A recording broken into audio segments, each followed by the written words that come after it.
naungan yang maha tinggi dan bermalam dalam naungan yang maha kuasa, akan berkata kepada Tuhan, tempat perlindunganku dan kubu pertahananku, Allahku yang kupercayai. Sungguh dialah yang akan melepaskan engkau dari jerat penangkap burung, dari penyakit sampar yang busuk. Dengan kepaknya ia akan menudungi engkau, di bawah sayapnya engkau akan berlindung. Kesetiaannya ialah perisai dan pagar tembok. Engkau tak usah takut terhadap kedahsyatan malam, terhadap panah yang terbang di waktu siang, terhadap penyakit sampar yang berjalan di dalam gelap, terhadap penyakit menular yang mengamuk di waktu petang. Walau 1.000 orang rebah di sisimu dan 10.000 di sebelah kananmu, tetapi itu tidak akan menimpamu. Engkau hanya menontonnya dengan matamu sendiri dan melihat pembalasan terhadap orang-orang fasik. Sebab Tuhan ialah tempat perlindunganmu, yang maha tinggi telah kau buat tempat perteduhanmu. Malapetaka tidak akan menimpa kamu, dan tulah tidak akan mendekat kepada kemahmu. Sebab malaikat-malaikatnya akan diperintahkannya kepadamu untuk menjaga engkau di segala jalanmu. Mereka akan menatang engkau di atas tangannya, supaya kakimu jangan terantuk kepada batu. Singa dan ular tedung akan kau langkahi. Engkau akan menginjak anak singa dan ular naga. Sungguh hatinya melekat kepadaku, maka aku akan meluputkannya. Aku akan membentenginya sebab ia mengenal namaku. Bila ia berseru kepadaku, aku akan menjawab. Aku akan menyertai dia dalam kesesakan. Aku akan meluputkannya dan memuliakannya. Dengan panjang umur akan kukenyangkan dia, dan akan kuperlihatkan kepadanya keselamatan daripadaku. Amin.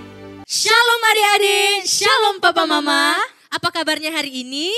Pastinya luar biasa bukan? Yes. Ya, sebelum kita mulaikan ibadah kita saat ini, Kak Vini dan Kak Desi mau ingetin lagi sama adik-adik yang ada di rumah peraturan selama ibadah berlangsung. Yes. Yang pertama, menggunakan pakaian yang rapi dan sopan ya adik-adik. Yang kedua, tidak makan dan minum selama ibadah berlangsung. Yang ketiga, tidak menggunakan gadget untuk hal-hal yang tidak penting. Yang keempat, bersungguh-sungguh dalam mengikuti ibadah. Oke, siap Kak Daisy, kita sudah sangat antusias untuk beribadah. Dan saat ini adik-adik kita akan masuk dalam doa. Mari berdoa, kita tutup mata, kita kunci tangan, mari berdoa. Mari kita berdoa. Segala puji dan syukur Tuhan Yesus kami naikkan kepadamu. Kami sangat berterima kasih untuk hari yang baru untuk kami semua beribadah kepada Tuhan. Tuhan, kami percayakan ibadah kami pada saat ini, ibadah Kids Church, biar terjadi hanya di dalam nama Tuhan Yesus Kristus. Haleluya. Amin. Selamat beribadah, Tuhan Yesus memberkati. Haleluya.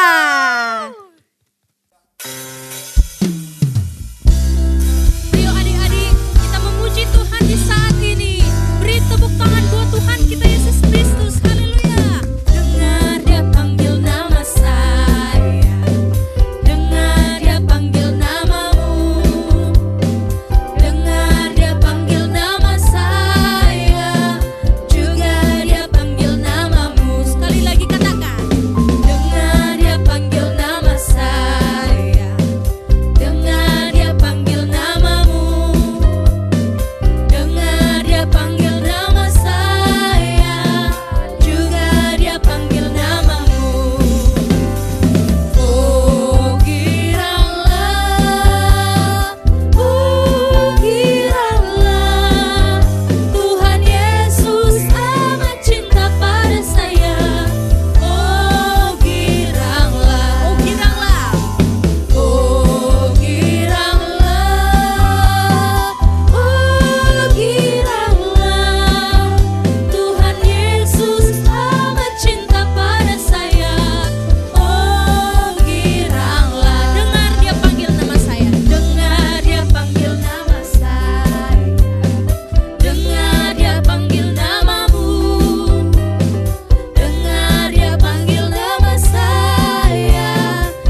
menyembah Tuhan di saat ini. Kami siapkan hati kami ya Tuhan Yesus. Kami mau datang di hadapan hadirat-Mu ya Tuhan. Thank you Jesus. Bapa, Kau setia. Bapa, Kau mulia. Tenanglah jiwaku, aman bersamamu. Katakan, lebih dari harta, lebih dari harta, Kaulah segalanya. Tenanglah jiwaku dalam hadirat-Mu. Mari sambil angkat tangan kita tinggi di hadapan Tuhan. Tunjukkan kasih setiamu, Kau menyediakan yang ku perlu. Kau setia, Kau mulia, dulu, sekarang, dan selamanya. Kau tunjukkan kasih setiamu, Kau menyediakan yang ku perlu. Kau setia, Kau mulia, Bapa, Kau setia. Mari sambil angkat lagu ini dari awal. Bapa, Bapa, Kau setia. Bapa, Kau mulia. Tenanglah jiwaku, aman bersamamu.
menyala seperti Engkau ya Tuhan Yesus. Thank you Jesus. Thank you Lord.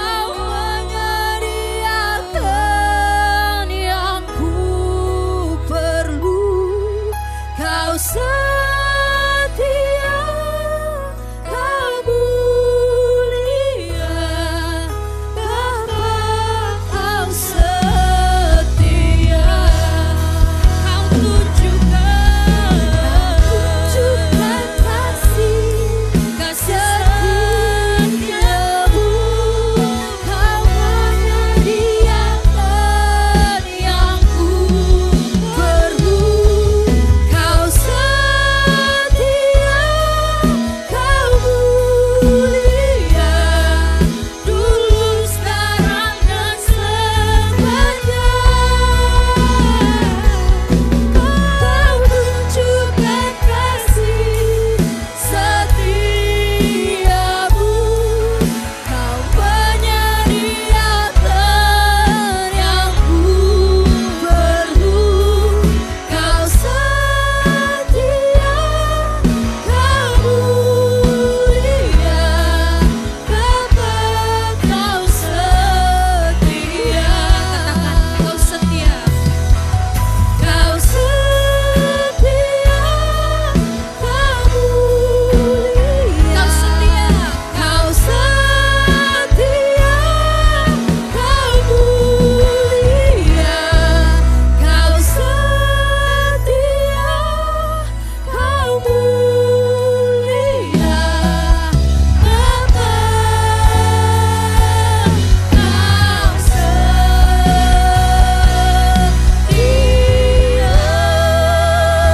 Beri kemuliaan buat Tuhan kita Yesus Kristus. Haleluya. Haleluya. Kau dahsyat, Kau besar di tengah-tengah kami ya Tuhan Yesus. Thank you Jesus. Thank you Lord. Thank you, Jesus. Shalom teman-teman, perkenalkan saya Eza Dani Saputra dari GBI Raden Saleh. Saya ingin menceritakan dan saya ingin bersaksian tentang diri saya. Waktu itu saya sedang mengerjakan soal ulangan, dan setelah itu saya nggak bisa menjawab soalan itu, dan ternyata saya berdoa sungguh-sungguh dengan Tuhan, dan saya akhirnya mendapatkan jawaban yang terbaik dan nilai saya lumayan bagus. Terima kasih teman-teman. Sekian kesaksian saya hari ini. God bless you all. Shalom adik-adik semuanya.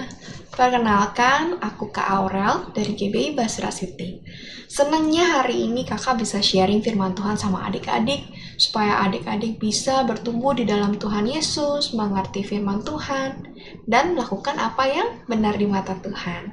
Ya, yuk sebelum kita mulai dengerin firman Tuhan, kita bersatu dalam doa ya.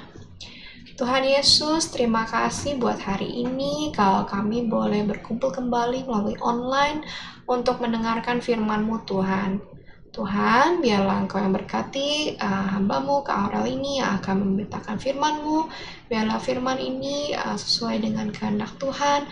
Berkati juga apa yang disampaikan supaya kami semua bisa mengerti dan melakukannya dalam kehidupan kami. Tuhan berkati ya Bapak untuk adik-adik kami ini ya Bapak, supaya kami bisa duduk tenang, mendengarkan firman-Mu. Terima kasih Bapak, terima kasih Tuhan Yesus, Roh Kudus yang bantu setiap kami, tuntun kami untuk mengerti firman-Mu. Makasih Tuhan Yesus, haleluya, amin. Oke adik-adik, hari ini kita punya satu tema, yaitu aku kecil tapi bisa bersaksi. Yuk kita baca ya ayat firman Tuhannya dari Kisah Para Rasul 1 ayat ke-8. Oke. Nah, kakak bacain ya. Kisah Para Rasul 1 ayat yang ke-8. Tetapi kamu akan menerima kuasa kalau Roh Kudus turun ke atas kamu, dan kamu akan menjadi saksiku di Yerusalem dan seluruh Yudea dan Samaria dan sampai ke ujung bumi. Nah, mungkin kalian ada yang tanya nih, Kak, jadi saksi itu apa sih, Kak? Bukannya itu ya, kalau misalnya lagi ada yang berantem atau ada yang kecelakaan, ada saksi nggak? Ada saksi nggak? Ada yang lihat nggak? Atau mungkin, Kak, itu kalau kesaksian tuh bukannya yang biasanya kalau di sekolah minggu, yang hari Minggu kakaknya ada tanya, siapa yang mau nyanyi di depan? Atau siapa yang mau cerita di depan? Gitu bukan, Kak? Ya, itu salah satunya ya. Nah, tapi kakak mau kasih tahu nih, kesaksian tuh banyak hal ya. Apa yang kalian lakukan pun itu bisa jadi kesaksian apapun loh. Nah, misalnya contoh ya, kalian lagi ujian, lagi ulangan, terus yang lain pada nyontek, kalian enggak. Nah, terus kalian tapi bisa dapat nilai lebih bagus dibanding teman-teman kalian yang nyontek. Nah, itu salah satu contohnya, hidup kalian jadi kesaksian. Kesaksian kalau kalian itu anak-anak yang sungguh-sungguh dekat sama Tuhan Yesus, mengandalkan Tuhan, bisa lebih baik dibanding mereka yang mengandalkan kekuatan sendiri, yang berbuat dosa, yang mencontek, ya, yang nggak belajar, segala macam. Nah, itu salah satu contoh kesaksian. Jadi, kesaksian itu adalah bagaimana hidup kita, apa yang kita lakukan itu bisa jadi contoh teladan buat orang-orang di sekitar kita. Gimana orang-orang tuh bisa lihat kalau ada Tuhan Yesus di dalam hidup kita. Jadi, hidup kita tuh berbeda dari teman-teman kita. Nah, kakak mau kasih kalian mungkin ada yang tanya juga gitu ya. Kita baca tadi ya ayatnya. Tadi kan tetapi kamu akan menerima kuasa kalau Roh Kudus turun ke atas kamu. Nah, jadi gimana caranya, Kak, supaya kita bisa jadi kesaksian, kita bisa jadi saksinya Tuhan Yesus? Gimana? Nah, kuncinya di ayat tadi nih. Kalau kita menerima kuasa, kalau Roh Kudus turun ke atas kamu. Nah, jadi yang pertama kita harus lakukan adalah kita berdoa sungguh-sungguh, kita minta, Tuhan, aku mau jadi saksinya Tuhan. Tuhan, tolong curahkan Roh Kudus-Mu ke atas aku supaya aku punya kuasa. Aku punya kuasa supaya aku bisa jadi saksinya Tuhan. Nah, jadi kalau adik-adik yang pengen nih hidupnya nih jadi saksinya Tuhan, pengen nih ketika orang lain lihat hidup kalian, lihat apa yang kalian lakukan itu, oh ini toh anak Tuhan Yesus, anak yang rajin ke gereja hidupnya seperti ini loh, gitu. Nah, kalian harus berdoa sungguh-sungguh minta Roh Kudus, Tuhan Yesus, tolong turun atas aku supaya aku punya kuasa, aku bisa sanggup menjadi saksinya Tuhan Yesus. Nah, seperti itu ya adik-adik. Nah, kita hati yang rindu pengen dipakai sama Tuhan, Tuhan pasti dengar. Nah, berikutnya lagi ya. Di bacaan tadi, dan kamu akan menjadi saksiku di Yerusalem dan di seluruh Yudea dan Samaria dan sampai ke ujung bumi. Nah, mungkin kalian ada yang tanya, hah Kak, jadi saksi tuh mesti ke Yerusalem sana, ke Israel sana? Enggak ya adik-adik, ini kan firman Tuhan pada zaman dahulu memang diberitakan di daerah Israel. Tapi apa sih yang bisa kita tangkap untuk kehidupan kita sehari-hari? Nah, jadi intinya adalah kita bisa jadi saksi dimanapun kita berada, dari buat lingkungan terdekat kita maupun sampai yang jauh. Contohnya, kalian bisa jadi saksi Tuhan di keluarga kalian, ya itu kan lingkungan paling terdekat kalian nih yang setiap hari ada ketemu di rumah, ya. Yang kedua, buat teman-teman kalian, mungkin teman sekolah, bahkan teman gereja gitu yang kalian masih sering ketemu, gitu ya. Atau mungkin bisa jadi saksi buat orang-orang yang kita nggak kenal. Gimana caranya? Banyak hal ya, mungkin sekarang kalau adik-adik ada yang punya sosial media gitu ya, bahkan mungkin ada yang jadi YouTuber gitu ya. Nah, kalian bisa pakai tuh YouTube itu atau Instagram kalian buat jadi saksi Tuhan Yesus. Gimana caranya? Ya kalian perlihatkan hidup yang sesuai dengan firman Tuhan, ya. Jadi yang misalnya apa yang diposting itu ya sesuai dengan firman Tuhan, atau mungkin ada juga yang posting mungkin firman Tuhan jadi kekuatan buat teman-teman kalian, orang-orang yang baca pas kalian gitu ya. Itu salah satu contohnya. Atau bahkan sampai ke ujung bumi, sampai ke orang yang benar-benar kita nggak tahu mungkin di belahan mana gitu ya. Ya kayak contohnya sosial media ini kan bisa diakses semua orang gitu ya. Nah, apa yang kalian post di situ, apa yang kalian upload di sana, itu bisa jadi saksi juga buat orang-orang yang kita pun nggak kenal gitu ya. Jadi saksi itu banyak hal gitu, nggak cuma nyanyi di depan waktu sekolah minggu aja gitu, tapi lewat kehidupan sehari-hari kita, gimana kita jalanin hidup kita, itu bisa jadi saksi buat orang-orang. Nah, kita mau cari contoh ya. Jadi contoh kan tadi kita judulnya aku kecil tapi bisa bersaksi. Nah, mungkin kalian merasa, aduh kak, aku mah cuma anak SD gitu. Teman aku juga dikit, orang-orangnya juga gini-gini gitu. Nah, kalian jangan nggak pede gitu ya. Kita sekecil apapun itu bisa jadi saksi loh, ya. Jadi bahkan kalian pun kadang bisa jadi saksi juga buat kakak-kakak sekolah minggu gitu ya. Jadi mungkin kalau kakak cerita gitu ya, misalnya kakak lagi sempet nih malas baca Alkitab gitu ya. Terus lihat, ada anak sekolah minggu kakak, wah dia rajin banget sambil nunggu ibadah sekolah minggu, dia baca firman Tuhan.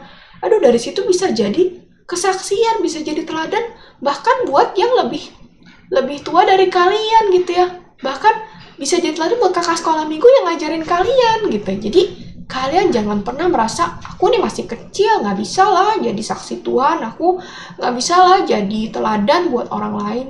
Jadi nggak gitu ya. Nah, kita lihat yuk contoh yuk. Jadi kalau kalian lihat contoh di kitab, nanti kalian baca sendiri gitu ya, di kitab Raja-Raja gitu ya. Di Raja-Raja ada seorang raja namanya Yosia. Nah, dia ini menjadi raja umur 8 tahun. Jadi 8 tahun masih kecil apa udah besar? Masih kecil ya adik-adik. Ini mungkin kalau sekarang masih SD kelas 3. Tapi dia udah jadi raja.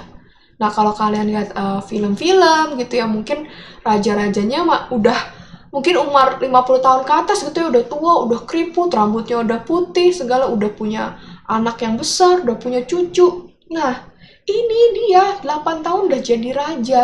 Nah, terus kalau di situ dicatat dia itu hidupnya berkenan di hadapan Tuhan. Jadi dia menjalankan tugas dia sebagai raja, hidupnya berkenan sesuai dengan kehendak Tuhan, ya.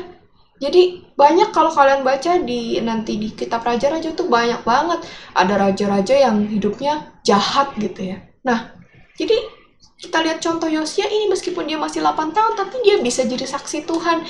Dia bisa jadi teladan gitu buat orang-orang lain.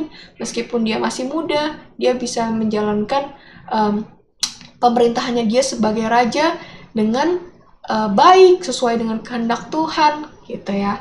Nah, terus kita lihat contoh lagi, nggak cuma satu hal. Kita lihat contoh lagi ya, yang kedua di Samuel, oke? Kakak bacain sedikit ya dari 1 Samuel 2. Nah, jadi Samuel ini tuh masih muda banget. Dia itu diserahkan ke Imam Eli. Ya, Imam Eli ini mungkin seperti kayak gembala gitu ya di suatu gereja. Nah, dia itu tinggal di gereja gitu ya, dia melayani di gereja. Dia ini masih sangat muda. Nih, kalau kalian baca di 1 Samuel 2 ayat 18, adapun Samuel menjadi pelayan di hadapan Tuhan, ia masih anak-anak. Nah, dia masih anak-anak. Kalau anak-anak berarti ya seumuran kalian ini nih, adik-adik sekolah minggu.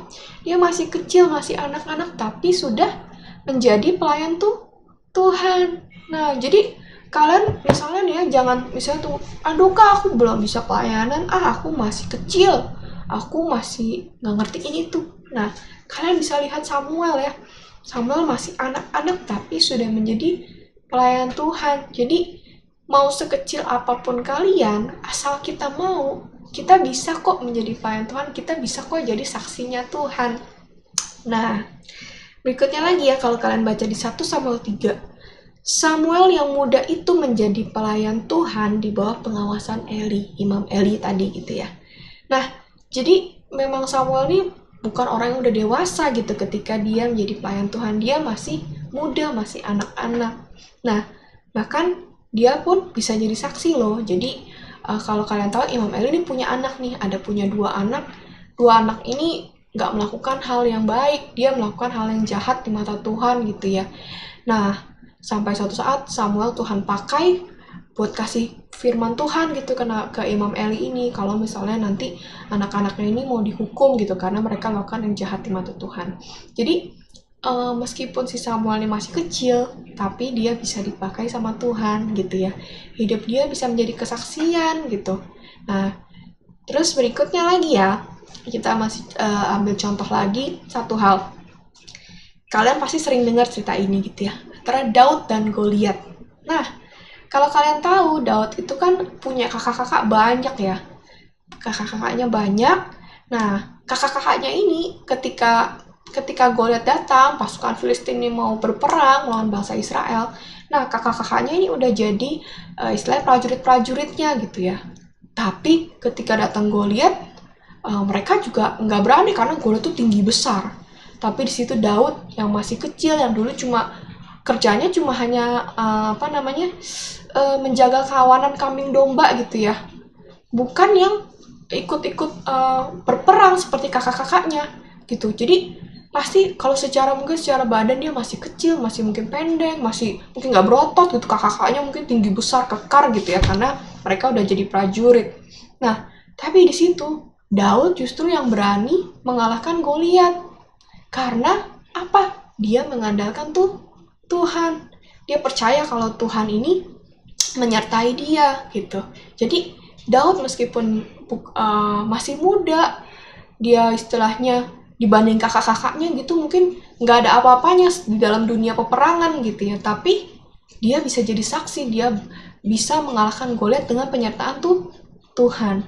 Nah, jadi banyak tadi ya contoh beberapa cerita di Alkitab tadi, kita bisa lihat kalau masih muda, masih kecil, tapi bisa jadi saksinya Tuhan. Nah, kakak mau cerita satu hal lagi gitu ya. Jadi kan kakak punya anak gitu, masih ya hampir 2 tahun. Nah, kita tiap pagi itu ada doa pagi jam sekitar 5:30 pagi. Nah, kadang-kadang pasti kalau namanya 5:30 pagi itu masih ngantuk. Nah, tapi anak kakak ini selalu dia tuh bangun pagi, jarang dia bangun lewat jam 6. Tuh kadang jam 5-an dia udah bangun. Nah, jam segituan tuh nanti dia panggil-panggil, Daddy, Mami kayak bangunin kita gitu. Nah, terus ketika kita udah bangun, kita mulai masuk, doanya online ya, masih pakai Zoom. Kita udah masuk Zoom-nya. Nah, posisinya kan karena habis tidur kan lampunya masih gelap gitu ya. Nah, pas kita udah nyalain Zoom-nya, dia langsung gini, lampu gitu. Jadi maksudnya, ayo dinyalain lampunya gitu. Terus dia langsung duduk manis, dia begini gitu. Posisi kayak siap berdoa gitu. Jadi maksudnya dari hal gitu ya, bahkan yang mungkin dia belum terlalu mengerti apa yang dia lakukan, tapi lewat hal kecil seperti itu dia bisa jadi saksi buat kita, buat yang misalnya kita yang lagi ngantuk-ngantuk, capek, ngelihat dia yang masih kecil bisa jadi contoh, bisa jadi teladan. Oh, kalau doa lampunya harus dinyalain gitu ya, biar di videonya kelihatan. Terus duduknya yang baik gitu kan, dalam sikap yang baik. Itu bisa jadi saksi buat kakak gitu sebagai orang tuanya dia. Jadi kalian jangan pernah ngerasa aku masih muda, masih kecil, nggak bisa lah jadi contoh. Biasa kan yang jadi teladan kan orang-orang yang dewasa, orang-orang yang udah besar. Enggak ya adik-adik ya. Jadi dari cerita-cerita tadi, dari kesaksian kakak, kita bisa belajar kalau kita bisa jadi saksinya Tuhan. Nah, kakak mau tutup dengan satu ayat. Kakak buka di 1 Timotius 4 ayat 12. Kakak bacain ya. Jangan seorang pun anggap engkau rendah karena engkau muda. Jadilah teladan bagi orang-orang percaya dalam perkataanmu, dalam tingkah lakumu, dalam kasihmu, dalam kesetiaanmu, dan dalam kesucianmu. Nah, jadi di sini dibilang ya di Timotius, jangan sampai seorang pun anggap engkau rendah karena kau muda. Tapi kamu bisa jadi teladan buat orang-orang di sekitarmu gitu ya. Dalam apa yang kamu lakukan, apa yang kamu katakan gitu ya, kehidupan sehari-hari kamu bisa jadi teladan. Oke? Ya, yuk mari kita bersatu dalam doa lagi ya. Tuhan Yesus, terima kasih Bapa buat hari ini. Kalau kami udah mendengarkan firman-Mu, kami percaya Bapa, walaupun kami masih kecil, tapi kami bisa jadi saksinya Tuhan. Hidup kami bisa jadi teladan buat orang-orang di sekitar kami. Tuhan, biarlah kami undang Roh Kudus-Mu untuk turun atas setiap kami, memberikan kuasa, supaya kami bisa sanggup untuk menjadi saksinya Tuhan Yesus. Terima kasih Bapa, terima kasih Tuhan Yesus. Kami sudah berdoa dan mengucap syukur, haleluya, amin. Tuhan Yesus berkati adik-adik. Shalom adik-adik semua, kenalin nama aku Kak Feli dari kakak sekolah minggu GB Cililitan. Kali ini aku mau ngajarin adik-adik gimana sih caranya membuat bingkai foto dari sedotan. Yuk ikutin. Pertama, siapkan lem, lalu sedotan, gunting, kertas karton bekas, dan juga kertas warna. Pertama, siapkan kertas karton bekas. Di sini aku pakai kertas karton bekas dari bekas bungkus makanan ya. Dengan ukuran 20 x 20 cm. Di sini aku menyesuaikan dengan ukuran kertas warna yang aku punya. Nah, adik-adik bisa sesuaikan dengan ukuran kertas warna yang adik-adik punya ya. Setelah itu, lem permukaan atas kertas karton. Dan tempelkan dengan kertas warna. Setelah itu, siapkan sedotan dan tempelkan sedotan di atas permukaan kertas warna seperti yang ada di video ini. Setelah itu, tempelkan juga sedotan pada sisi atas dan bawah kertas warna. Yeay, bingkai fotonya sudah jadi. Nah, sekarang tinggal kita hias ya adik-adik. Untuk menghiasnya, di sini aku membuat pola hati dari sedotan. Nah, adik-adik bisa bebas ya berkreasi di sini. Adik-adik bisa membuat pola bunga ataupun membuat pola-pola lainnya. Yeay, sudah jadi. Gampang banget kan adik-adik buatnya? Bahan-bahannya juga gampang loh. Yuk, sama-sama coba di rumah. See you and God bless you.